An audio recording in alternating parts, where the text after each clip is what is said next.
off a nice, impressive Monday night win. They were healthy defensively, clobbered the Raiders, and now Philadelphia comes to town.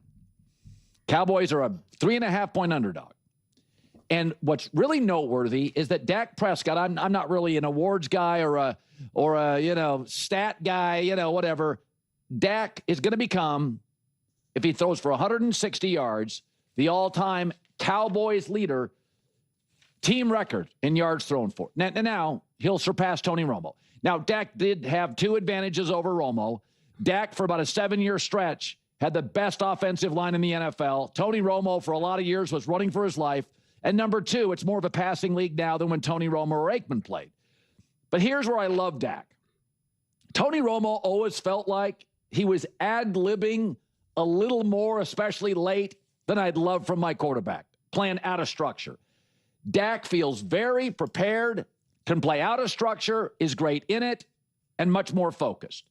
Dak is a professional quarterback, and the Cowboys are 3rd in the league in points since he arrived.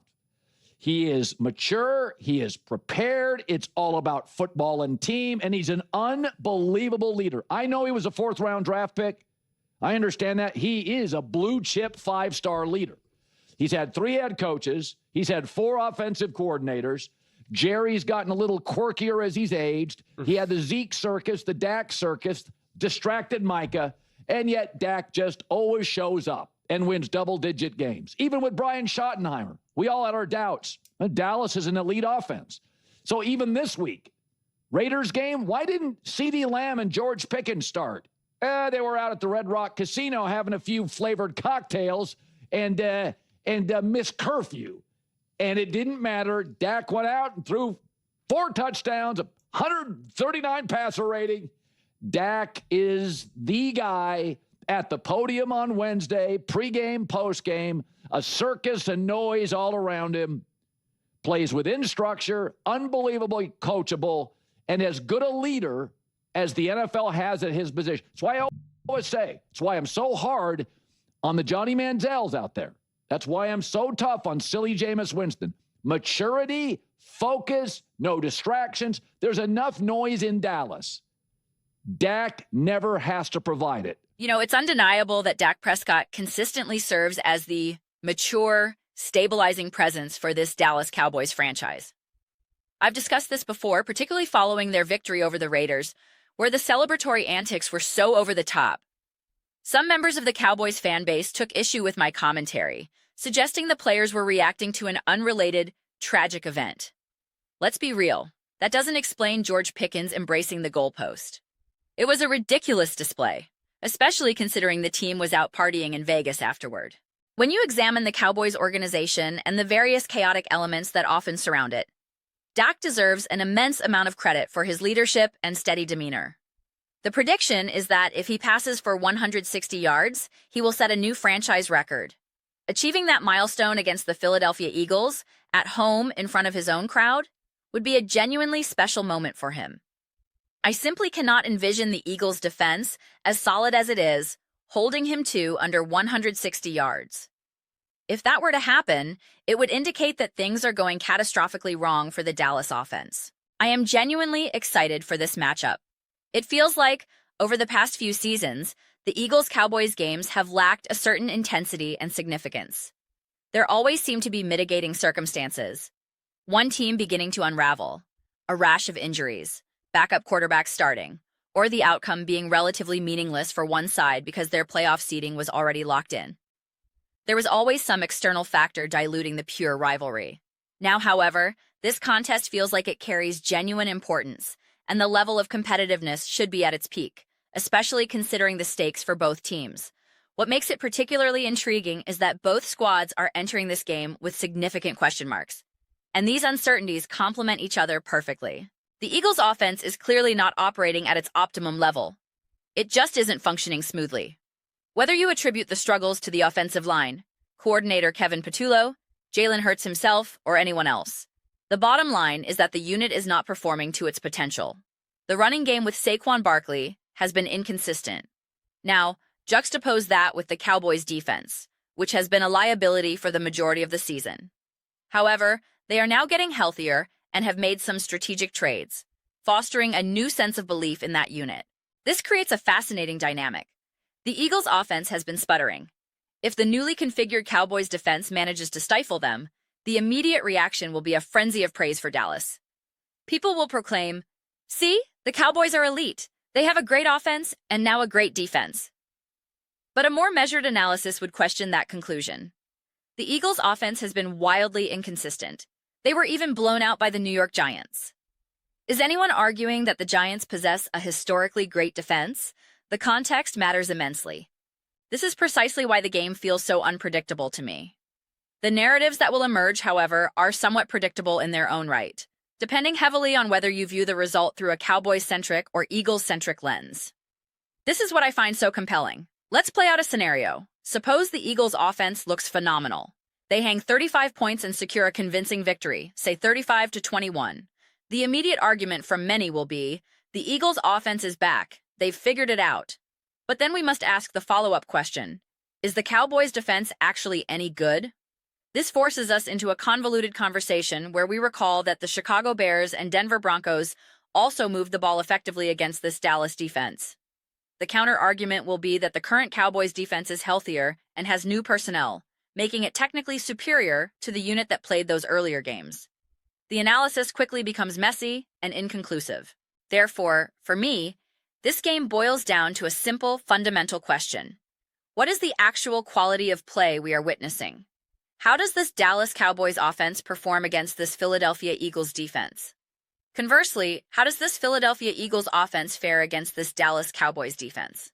My focus isn't primarily on the individual quarterback duel of Jalen Hurts versus Dak Prescott. It's not even about the strategic chess match between coordinators Mike McCarthy and Nick Sirianni, or the battle between defensive mind Vic Fangio and the Cowboys' offensive scheme. The narrative is broader than that. We have two teams that have demonstrated the capacity for brilliant football at various points, yet both have also had moments where they've completely dropped the ball. The key difference has been resilience.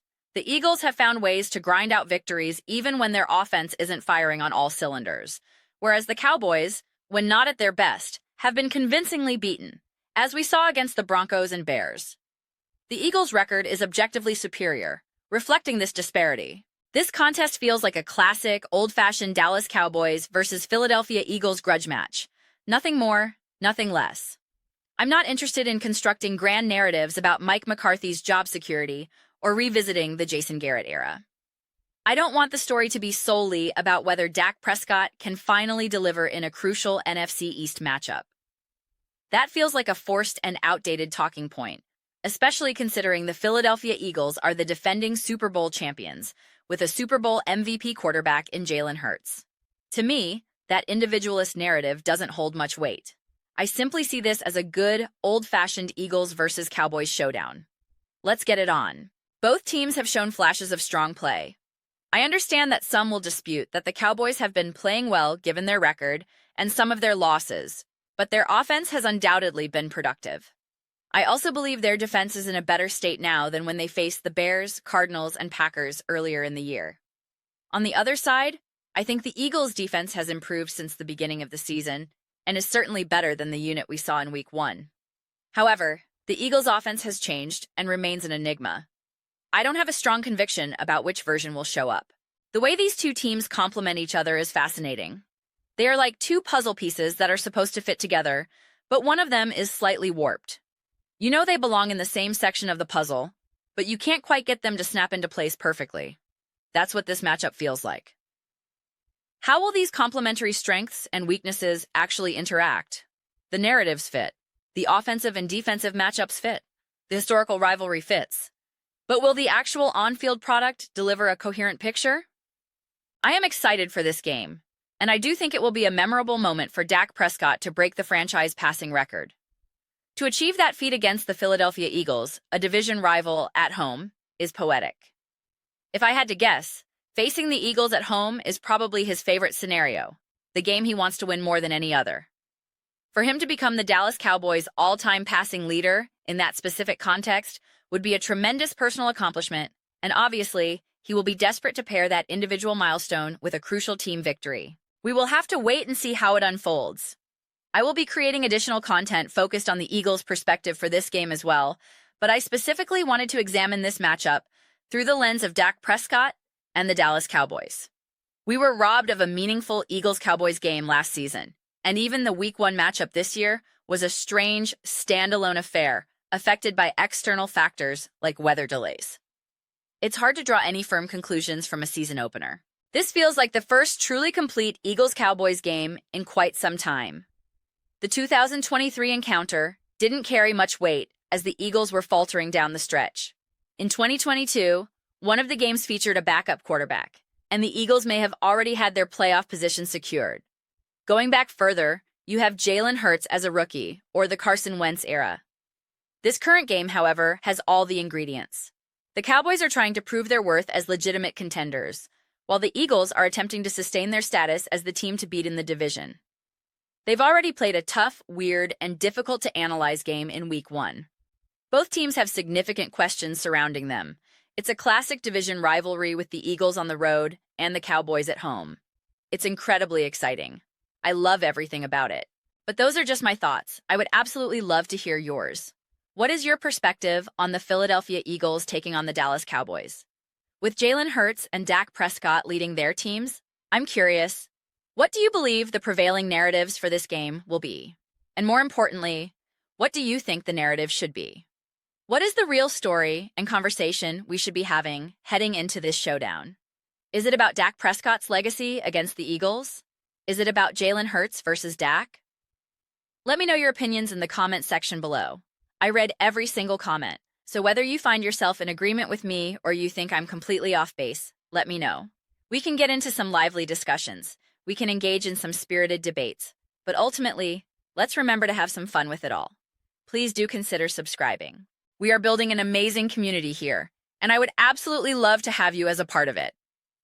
I want to build something that we all feel genuinely connected to, something we're truly excited and proud to be involved in. I believe we are well on our way to achieving that. Please don't forget to give this video a thumbs up, as it genuinely helps with the visibility and the platform's algorithm. Thank you so much for watching. I'll see you all next time.